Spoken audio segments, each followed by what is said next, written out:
Students, my self Lokesh, chemistry की class में आप सभी का स्वागत है। हमारी यूनिट चल रही है बीएससी पार्ट फर्स्ट ईयर की second unit valence bond and molecular orbital theory. और इसके अंदर इससे पहले की क्लास के अंदर टॉपिक चल रहा था हाइब्रिडाइजेशन, संकरण के बारे में हम चर्चा कर रहे थे। आज हम बात करेंगे टाइप्स ऑफ हाइब्रिडाइजेशन, संकरण के प्रकार, अर्थात संकरण के कितने प्रकार होते हैं इसके बारे में हम देखेंगे। अलग अलग प्रकार के बारे में हम जानेंगे, किस प्रकार से संकरण पाया जाता है या फिर ऑर्बिटल्स होते हैं, कैसे पार्टिसिपेट करते हैं। इससे पहले की क्लास के अंदर हम चर्चा कर चुके थे संकरण के अंदर कि संकरण एक ऐसी प्रक्रिया है जिसमें किसी भी अणु के संयोजकता कोश के इलेक्ट्रॉन भाग लेते हैं, अर्थात संयोजकता कोश के परमाणु कक्षक भाग लेते हैं और उसके अंदर जो इलेक्ट्रॉन्स पाए जाते हैं वो बॉन्ड बनाने के अंदर पार्टिसिपेट करते हैं। हमने ये भी देखा था संकरण की प्रक्रिया के दौरान अर्धपूरित, पूर्णपूरित और रिक्त तीनों प्रकार के संकरित कक्षक काम में आते हैं। जब संकरण की प्रक्रिया के दौरान रिक्त और पूर्णपूरित कक्षक काम में आते हैं तो जब पूर्णपूरित और रिक्त कक्षक काम में आते हैं तो हम जो पूर्णपूरित जो कक्षक होते हैं उनको, पूर्णपूरित कक्षक जो होते हैं उनके अंदर उपस्थित जो इलेक्ट्रॉन्स होते हैं उनको रिक्त कक्षकों के अंदर स्थानांतरित कर देते हैं, जिससे कि हमारे को अर्धपूरित कक्षक प्राप्त होते हैं। और जितने कक्षकों की आवश्यकता होती है उतने हम अर्धपूरित कक्षक प्राप्त कर सकते और संकरण या फिर संकरित कक्षक हम प्राप्त कर सकते हैं, अर्थात संकरण की प्रक्रिया को हम देख सकते हैं। हमने ये भी देखा था कि संकरण की प्रक्रिया के दौरान जब इलेक्ट्रॉन्स का साझा होता है तो एक्सियल ओवरलैपिंग होती है, तो उसके दौरान सहसंयोजक बंध या सिग्मा बंध का निर्माण होता है, और जब कोलैटरल ओवरलैपिंग होती है तो उसके दौरान पाई बंध का निर्माण होता है। ठीक है। और हमने ये भी देखा था इस संकरण की प्रक्रिया के दौरान इसके अंदर हमने ये देखा था कि इसके अंदर परमाणु कक्षक भाग लेते हैं संकरण की प्रक्रिया के दौरान। और उसके बाद में हमने ये चर्चा की थी जो संकरण की प्रक्रिया के दौरान जब संकरण के अंदर परमाणु कक्षकों के अंदर उपस्थित जो इलेक्ट्रॉन्स भाग लेते हैं तो ये पहले तो अपनी पहचान बनाए रखते हैं संकरण से पहले। जब इनके अंदर जब ये संकरण की प्रक्रिया के दौरान काम में आते हैं तो संकरण की प्रक्रिया के बाद में जो परमाणु कक्षक होते हैं उनके अंदर उपस्थित जो इलेक्ट्रॉन्स होते हैं वो अपनी पहचान खो देते हैं, अर्थात उनको हम फिर उन इलेक्ट्रॉन्स को नहीं पहचान पाते हैं कि ये किस परमाणु कक्षक का इलेक्ट्रॉन होता है। ठीक है। तो ये अनेक इसके अंदर हमने जो ये देखा था कि संकरण कैसे पाया जाता है। ठीक है। हमने ये भी देखा था जो संकरित कक्षक होते हैं उसके दौरान, जब संकरित कक्षक होते हैं उसके दौरान तो सिग्मा बंध का निर्माण होता है, और असंकरित कक्षक होते हैं उसके दौरान पाई बंध का निर्माण होता है, ये भी हमने देखा था। ठीक है। आज हम बात करेंगे टाइप्स ऑफ हाइब्रिडाइजेशन, संकरण की प्रकार। देखो हमारा टॉपिक चलेगा आज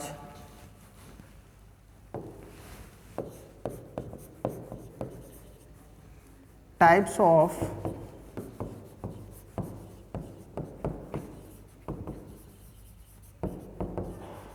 हाइब्रिडाइजेशन,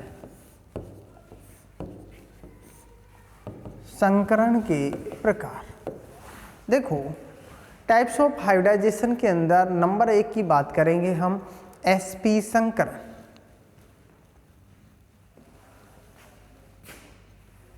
नंबर 1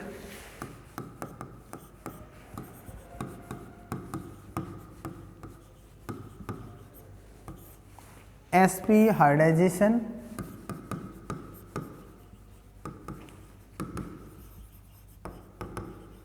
या sp संकरण।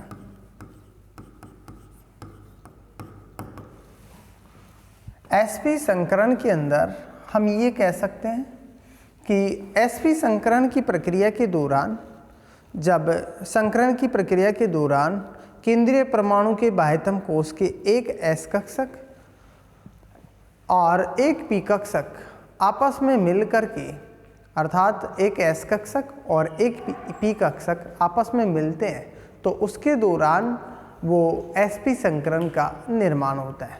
जब ये sp संकरण पाया जाता है तो इसके अंदर देखो दो ही ऑर्बिटल काम में आते हैं, एक तो s ऑर्बिटल और दूसरा p ऑर्बिटल। ठीक है, जब sp संकरण पाया जाता है तो sp संकरण के दौरान दो संकृत कक्षकों का निर्माण होता है और इन दो संकृत कक्षकों को हम क्या कहते हैं, अर्थात इनसे ही sp संकरण का निर्माण होता है। ठीक है, तो इसके अंदर हम ये कह सकते हैं sp संकरण के अंदर कि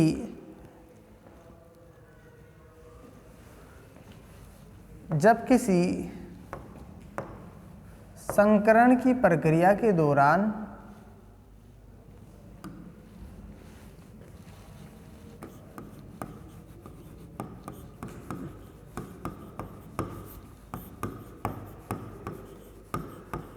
संकरण की प्रक्रिया के दौरान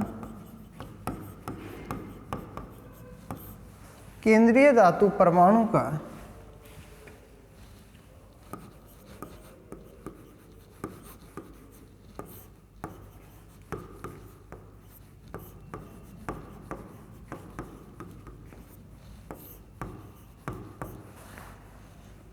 एक s कक्षक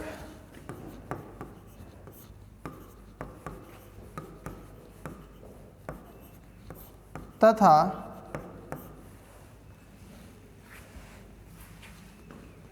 एक p कक्षक आपस में मिलते हैं तो उसके दौरान दो संकृत कक्षकों का निर्माण होता है।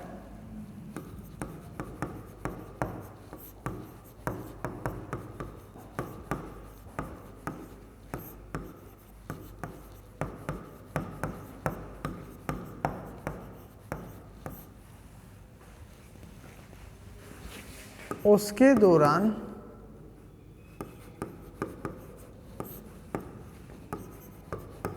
दो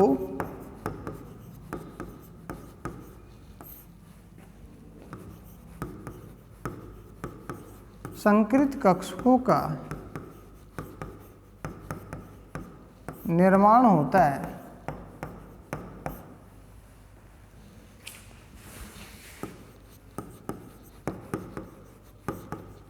जिसे sp संकरण कहते हैं।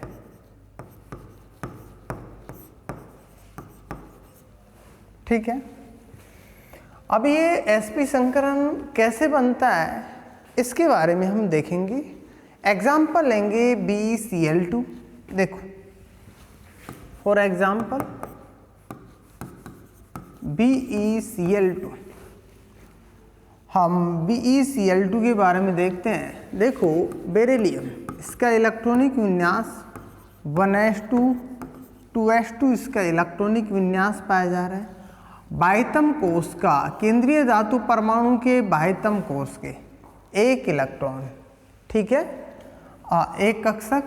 देखो यहाँ हम बात करें केंद्रीय धातु परमाणु जो पाई जा रही है बेरिलियम केंद्रीय परमाणु, तो इसके बाह्यतम कोष 2s कक्षक है। इसके अंदर 2 इलेक्ट्रॉन पाए जा रहे हैं और 2p के अंदर 0 इलेक्ट्रॉन पाए जा रहे हैं। ठीक है, अब हम इसके अंदर यदि हम इलेक्ट्रॉन्स की बात करते हैं तो 2 इलेक्ट्रॉन इसके अंदर पाए जा रहे हैं। ये तो है इसका ग्राउंड स्टेट। यदि एक्साइटेड स्टेट की बात करते हैं तो देखो p के अंदर यहाँ 0 इलेक्ट्रॉन पाए जा रहे हैं।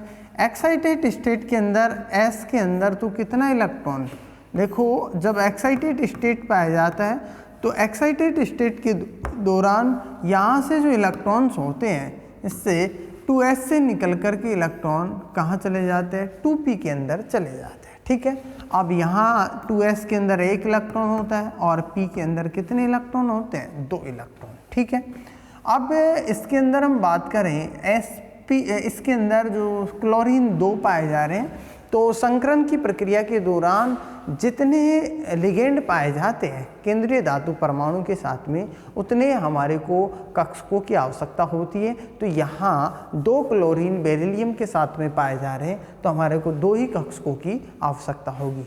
तो देखो इसके अंदर हम बात करें 2, एक तो S और दूसरा P, संक्रित कक्षक, ठीक है,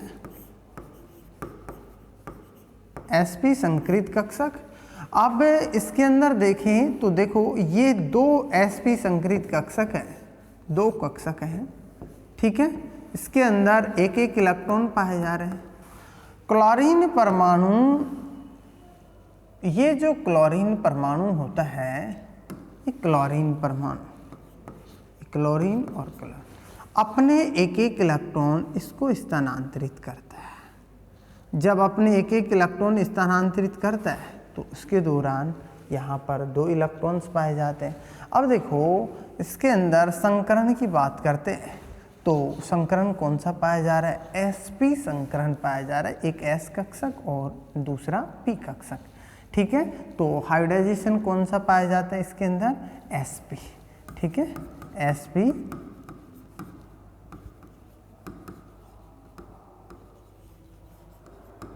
हाइब्रिडाइजेशन, ठीक है। और इसके अंदर जो हम संरचना की बात करते हैं, लीनियर शेप पाई जाती है, ठीक है, रेखीय संरचना।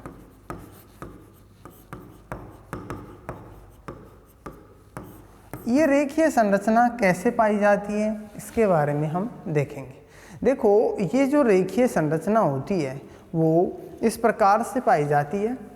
जैसे हम बेरिलियम की बात करते हैं तो इसके अंदर देखो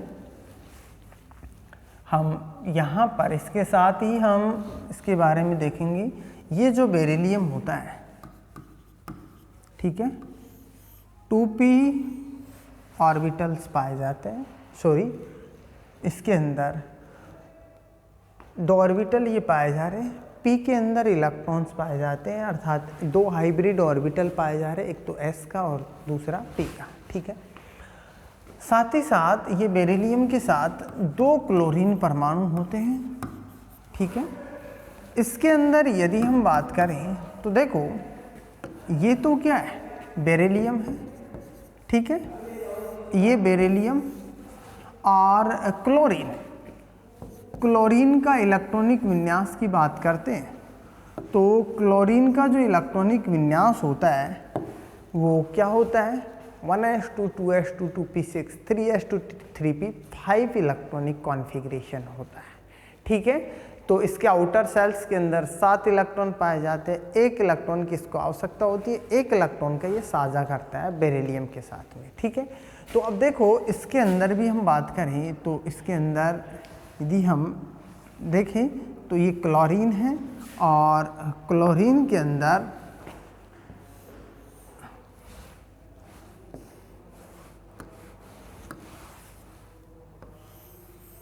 ये ऑर्बिटल्स पाए जा रहे हैं, ठीक है। ठीक इसी प्रकार इधर भी ये क्लोरीन है